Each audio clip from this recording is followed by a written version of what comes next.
नमस्कार प्रशांत जी, मेरा सवाल है सर आपसे। अब हो गया, ज्यादा सवाल पूछिएगा तो भुला जाएंगे सवाल। तो कौनिया भोजपुरी में बतियावे के तो भोजपुरी में कहता नहीं कि सब सवाल भुला जाए। तो पीछे से भाई साहब खड़ा होकर उनकी पिछला हाली रहा हमारे सवाल इग्नोर कर दिले रहे, अब की हाली भी इग्नोर करब काहे से गिरा सवाल में कोई दम नहीं है। सबसे पहले तो आप सभी महानुभावों का यहाँ पर स्वागत है कि आप लोग समय निकाल कर बरसात की शाम में जब घरे बैठ के पकौड़ा चाय खाए के मन होत रहे तो छोड़ के रवा आई बानी एक खातिर रवा के धन्यवाद कर रहा है। बिहार में छपरा में, सिवान में, गोपालगंज में, इन शहरों में 100, 200, 400, 500 आदमी बैठ के नेताजी से सवाल करता यही अपने आप में जन स्वराज की सबसे बड़ी सफलता। नेता आदमी 25-30 वर्ष से तो चुनाव और राजनीति से अपने जानता हूं कि अब क्या लालू जी के लावे के बाद कि लालू जी के हारावे के बाद, इसके आगे तो कभी आप सोचे ही नहीं। लंबा लंबा आप बात जरूर कर रहे हैं, लेकिन हम आपको बता रहे हैं, कई आदमी यहाँ खड़े होकर कहे कि भैया ये नया जेपी है, नया गांधी है। भाई, पदयात्रा कर देने से कोई गांधी नहीं बन जाता है। 4 गो चुनाव जीत लेने से आप चाणक्य नहीं बन जाइएगा। नारा दे देने से आप जेपी नहीं बन जाइएगा। हम लोग बहुत छोटे लोग हैं, बहुत साधारण लोग हैं। ये बहुत बड़े बड़े लोगों का आप लोग नाम लेते हैं, जेपी, गांधी, चाणक्य, चंद्रगुप्त, ये सदियों में कोई 1-2 आदमी पैदा हुआ। हम और आप इतना ही कर सकते हैं कि ये महानुभावों ने जो रास्ता दिखाया है उसको कुछ जीवन में आप फॉलो करने का कोशिश कर सकते हैं। खुद को जेपी और चाणक्य और महात्मा गांधी ना कहलाने की हमारी विद्वता है, ना हमारा वो चरित्र है, ना हम ऐसा कोई दावा करते हैं। आपसे भी एक आग्रह करेंगे, इस तरह का विशेषण मत दिया कीजिए किसी को, हमारे लिए नहीं, किसी को मत दीजिए। देखो कोई चुनाव जीत गया कहता है चाणक्य है, एक कोई आदमी पैदल चल दिया कहते नए गांधी हैं। ऐसे अगर गांधी पैदा होने लगते तो हर दूसरे महीना कोई नया गांधी हो जाता। इतना आसान नहीं है। रह गई बात कि भाई आप जन स्वराज की इस सभा में आए हैं, कई लोग आशा अपेक्षा से भी आए हैं, समय निकाल कर जो भी आया है तो ये सोच कर ही आया है कि भाई कुछ अच्छा हो। आपकी चाहत है, कुछ आपकी अपनी शंकाएं भी हैं, कुछ आपका अपना डर भी है, कुछ आपने अपने सुझाव भी रखे हैं। तो सबसे पहले जो आपकी शंका है, भाई साहब ने कहा कि भाई आप पर भरोसा क्यों करें, आप पर भरोसा क्यों करें। 14 में भी तो क्यों आया था, उसने भी तो यही बात कही थी। 14 ही क्यों, आपको तो 52 से ही लोग बढ़िया बढ़िया बात बता रहे हैं। तो आप जाकर मेरा भाषण सुनिए, जो 3 बरस से हम बात बता रहे हैं। हम तो स्वयं से ये कह रहे हैं कि एक प्रशांत किशोर को छोड़िए, अगर 10 प्रशांत किशोर भी आ जाएंगे तब भी बिहार नहीं सुधर सकता है। जब तक यहाँ के लोग नहीं सुधरेंगे तब तक कोई व्यवस्था इसको सुधार नहीं सकता। ये कोचिंग कराने वाले भाई साहब ने बड़ा ओजस्वी सवाल के फॉर्म में बड़ा भाषण भी दिया, लोगों ने ताली भी बजाई। इतना लंबा लंबा उन्होंने कहा सामान्य को चुनिए, हमारा लोकल चुनिए, स्थानीय चुनिए, विदेशी चुनिए। भाजपा के एक साथी कार्यकर्ता ने भी कहा भैया 5000 वोट दिलवाए हैं मोदी के लिए। गुस्सा तो है, लेकिन कहते कहते सोचे ना मोदी देश के लिए ठीक है, तो यहाँ के लिए बदलने के लिए तैयार हो गए। लेकिन देखिए ये जितने लोग हैं युवा साथी, पीछे से एक आदमी भाषण दिया कि युवा ही क्यों नहीं होना चाहिए। तो मेरे भाई, छपरा की जो समस्या है, जो मलहौरा की समस्या है, या आपके गांव पंचायत की समस्या है, या शिक्षा की, भ्रष्टाचार की, पलायन की समस्या है, इसमें कोई ऐसी समस्या नहीं है जो पिछले 1-1.5 साल में शुरू हुई है। ये बरसों से चला आ रहा है। मलहौरा आज नहीं बंद हुआ है, लेकिन जरा आप अपने से पूछिए कि आपके विधायक कितना बार से आप उनको जिता रहे हैं, आपके सांसद महोदय को आप कितना बार से जिता रहे हैं। आप तुरंत कहिएगा भैया 2 बार, 3 बार, 4 बार। अरे भाई तो एक और आप कह रहे हो कि मढ़ौरा में चीनी मिल चालू कीजिएगा तब वोट देंगे, और 4 बार से उसको जिता रहे हो जो मढ़ौरा मिल का चीनी का चालू करना तो छोड़िए, वहां जमीन खरीद बिक्री करके बेच दिया। दोनों बात कैसे होगा रे भाई? भाई साहब कह रहे सामान्य आदमी को दीजिए, डॉक्टर साहब हमसे भेंटे नहीं हो रहा। डॉक्टर साहब कितना बार से जीत रहे हैं, उनको वोट 2 बार से 10 वर्ष हो गया। वोट उनको पंजाब के आदमी ने नहीं दिया, उनको लुधियाना के आदमी ने आकर वोट नहीं दिया है, वोट आपने हमने दिया। तब काहे शिकायत करते हैं? वोटो दीजिएगा और शिकायतों कीजिएगा। लोग तुरंत कहता है भैया हमारे पास विकल्प नहीं था। यहाँ पर बैठे हुए जितने लोग हैं पूछेंगे भैया अपने सांसद को, महाराजगंज छपरा के सांसद को 3-3 बार से काहे जिता रहे, काम नहीं किया हरा देते, तो तुरंत आदमी कहता है भैया विकल्प नहीं था। आप जरा बताइए, सब लोग तो पढ़े लिखे लोग हैं, ईवीएम पर इस बार यहाँ नोटा था कि नहीं था? नोटा था कि नहीं था? आदमी कहता है भैया नोटा पर वोट देंगे, वोट बर्बाद हो जाएगा। अरे भाई आप पढ़े लिखे लोग हैं, संवैधानिक व्यवस्था है कि अगर नोटा को सबसे ज्यादा वोट आ जाए तो जितने प्रत्याशी खड़े हैं उस सबको डीबार करके पार्टियों पर ये दबाव होगा, पार्टियों पर ये कंपल्सन होगा कि उनको नए उम्मीदवार देकर फिर से चुनाव कराना पड़ेगा।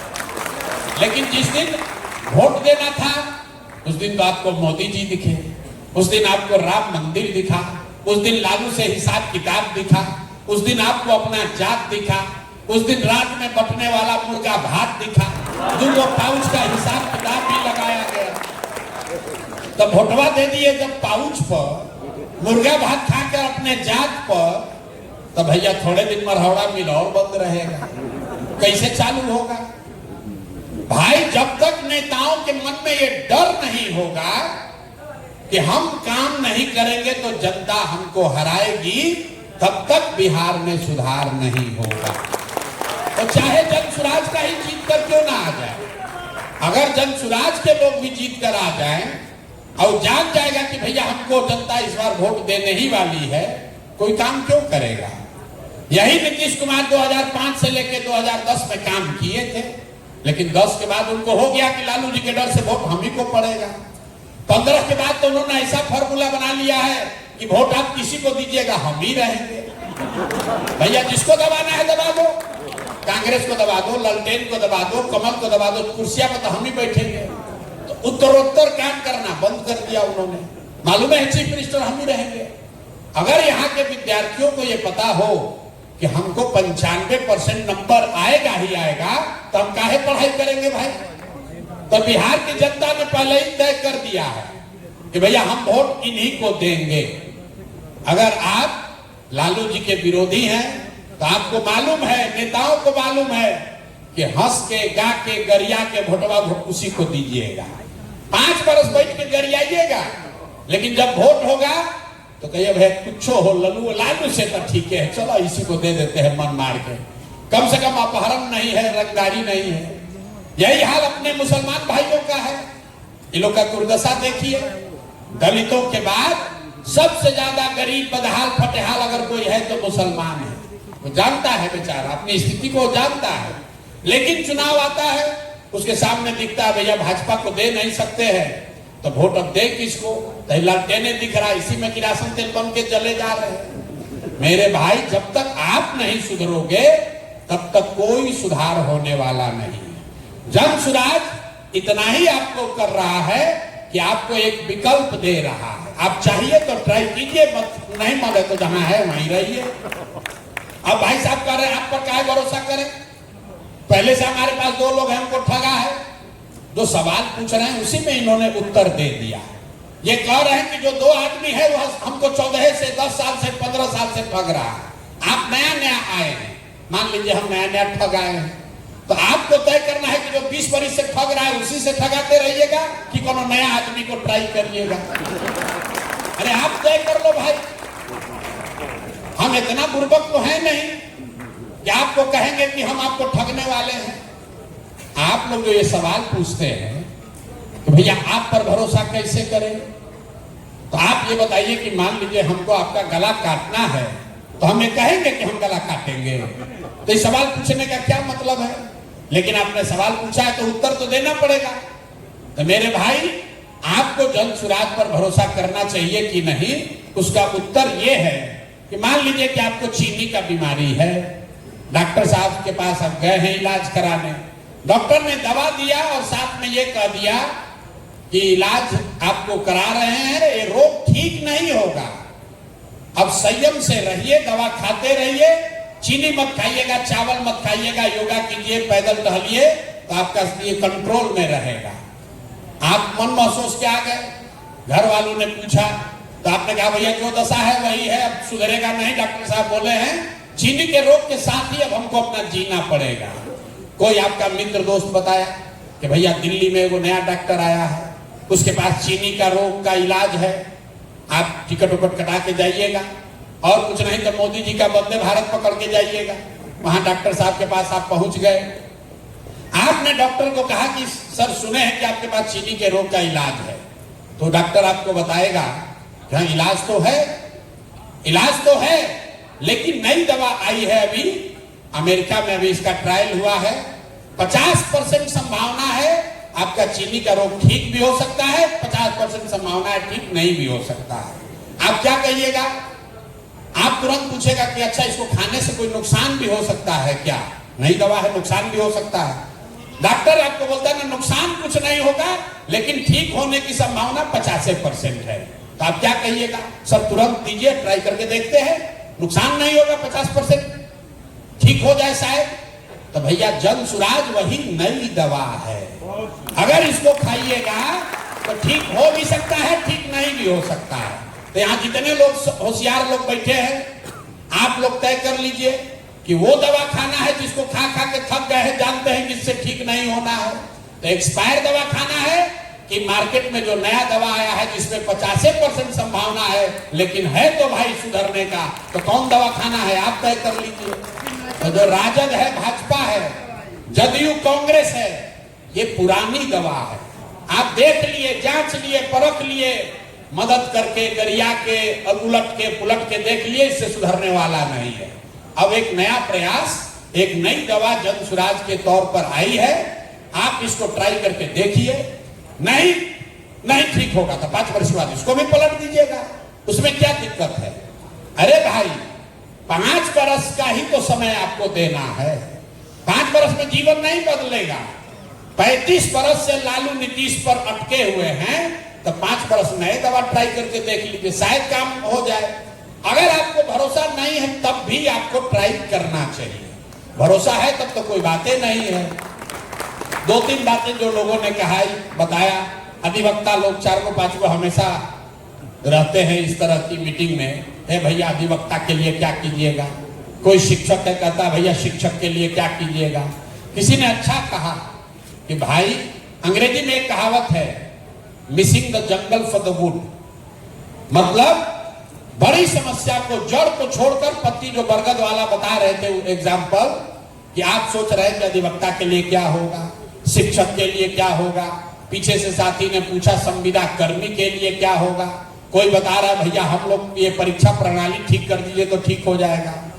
मेरे भाई बिहार में जो मूल समस्या है, जब तक आप यहाँ के शिक्षा को नहीं सुधारिएगा, जब तक लोग यहाँ पढ़ेंगे नहीं, और जो पढ़ा लिखा हो या न पढ़ा लिखा हो उसके लिए रोजी रोजगार नहीं होगा, और यहाँ की जमीन को प्रोडक्टिव नहीं बनाया जाएगा, तब तक यहाँ सुधार नहीं हो सकता है। दुनिया में जितने विद्वान हुए हैं, दुनिया में जितने विद्वान हैं, उन्होंने बताया है गरीबी से समाज को निकालने के 3 ही रास्ते हैं।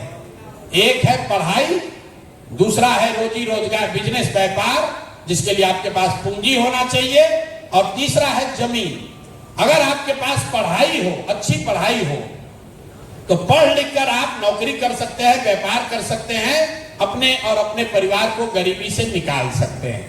अगर आप पढ़े लिखे नहीं हैं, आपके पास जमीन हो, तो जमीन के जरिए भी खेती करके या जमीन के जरिए दूसरा रोजी रोजगार करके भी आप गरीबी से निकल सकते हैं। और जिसके पास दोनों नहीं है, उसके पास अगर पूंजी हो, पैसा हो, तो कोई ना कोई छोटा मोटा रोजी रोजगार व्यापार करके भी आप अपना जीवन सुधार सकते हैं। बिहार के समाज को अगर आप ध्यान से देखिएगा तो यहाँ पर 2/3 से ज्यादा लोगों के पास ये तीनों में तीनों चीज नहीं है। यहाँ 2/3 से ज्यादा लोगों के पास न पढ़ाई है, न जमीन है, न पैसा पूंजी है। इसीलिए आपको इतनी गरीबी दिखती है। देश भर में तरक्की हो रही है लेकिन बिहार में गरीबी कम नहीं हो रहा है। इसलिए कि यहाँ ज्यादातर लोग जो गरीब आदमी है उसके और उसके बच्चों के पास पढ़ने की सुविधा नहीं है। जो जमीन की बात है, बिहार में 100 में 60 आदमी के पास एक धूर जमीन नहीं है। ये आंकड़ा याद रखिए। यहाँ समाजवाद का बात लोग करते हैं, सामाजिक न्याय की राजनीति होती है, लेकिन बिहार में 100 में 60 आदमी उसके पास 1 इंच जमीन नहीं है। देश में 100 में 38 आदमी के पास जमीन नहीं है, लेकिन बिहार में 100 में 60 आदमी के पास जमीन नहीं है। और तीसरा पूंजी की जो बात है, बिहार में रहने वाले 100 में 80 लोग, ध्यान से याद रखिए, 100 में 80 आदमी आज भी दिन में 100 रुपया भी नहीं कमाता है। 100 रुपया भी नहीं कमा रहा। आप जैसे लोग ये भी पूछते हैं कि ऐसा कैसे है कि 100 रुपया नहीं कमाएगा, 300 रुपया तो भैया मजदूरी है। मेरे भाई, अगर 300 रुपया मजदूरी किसी को मिल रहा है, उसके परिवार में पत्नी बाल बच्चा लेके 5 आदमी है, तो उसको प्रति व्यक्ति प्रतिदिन 60 रुपया ही मिला। और वो भी मजदूरी 30 दिन नहीं मिली, 15 दिन मिला, तो उसको प्रति व्यक्ति प्रतिदिन 30 रुपया ही हुआ। तो आपके पास पढ़ाई का साधन है नहीं, जमीन से खेती करने का उपाय है नहीं, और रोजी रोजगार करने के लिए पैसा पूंजी है ये नहीं है, तो कैसे गरीबी खत्म होगा? जिसको चुनना है चुन दीजिए। सरकार चाहे सड़क बना दे कि बांध बना दे, सरकार चाहे बिजली ला दे या ट्रेन चला दे, आपकी हमारी गरीबी खत्म नहीं हो सकती है। बिहार में गरीबी तब खत्म होगी जब यहाँ पर बच्चों के पढ़ने की व्यवस्था होगी।